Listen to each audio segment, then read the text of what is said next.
Fascist রাষ্ট্র ব্যবস্থা এবং রাষ্ট্র কাঠামো, এই রাষ্ট্র ব্যবস্থার পরিবর্তন ব্যতীত, এই রাষ্ট্র সংস্কার ব্যতীত আগামীতে কোনো নির্বাচন হবে না, হতে পারে না।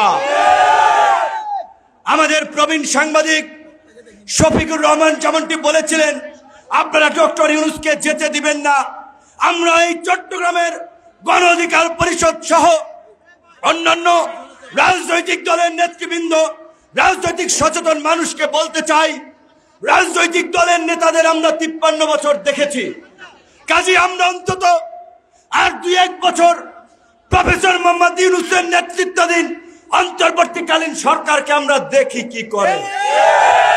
আমাদের দৃঢ় বিশ্বাস, ডক্টর মোহাম্মদ ইউনূসের যে আন্তর্জাতিক পরিচিতি, সারা বিশ্বে তার যে সম্পর্ক, দেশের ভঙ্গুর অর্থনীতিকে দ্রুত সময়ের মধ্যে টেনে তুলতে পারবেন। আপনারা দেখেছেন ইতিমধ্যেই সম্ভবত 15টি সংস্কার কমিশন করে দিয়েছে।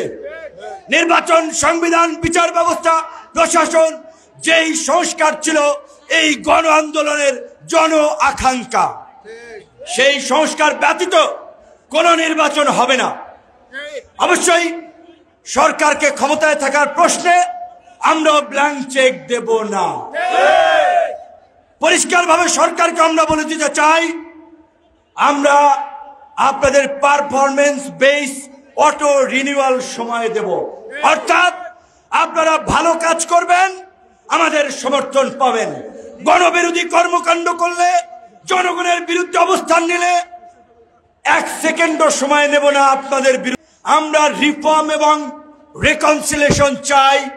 আমরা একটা নতুন রাজনৈতিক পরিবেশ, শান্তি এবং সম্প্রীতি, সহনশীলতার পরিবেশ আমরা বিনির্মাণ করতে চাই। তার মানে এই নয় আমার ভাইয়ের রক্তে যাদের হাত লাল হয়ে আছে তাদের সাথে হ্যান্ডশেক করব। এত তাড়াতাড়ি এই যে নির্মম নিষ্ঠুরতা চোখের সামনে ভেসে আসছে, রাতে ঘুমাতে দেয় না, ট্রমাটাইজ হয়ে যায়, এই স্মৃতি এত তাড়াতাড়ি ভুলে যেতে পারবো না।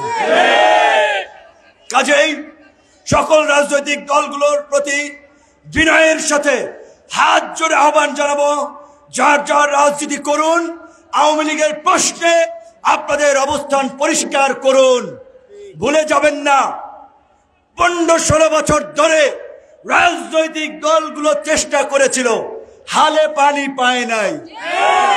কয়েকটা ককটেলেই সমাবেশ পণ্ড, আর গুলির মুখে দাঁড়িয়ে সুসংগঠিত প্রশিক্ষিত বাহিনীর বিরুদ্ধে দাঁড়িয়ে বুক টান টান করে আবু সাইদ, মুগ্ধ হাসিমরা জীবন দিয়েছে। তাদের রক্তের উপর দিয়ে পাড়া দিয়ে আওয়ামী লীগের রাজনীতি এদেশে প্রতিষ্ঠিত হতে দেব না, দেব না, দেব না। এবং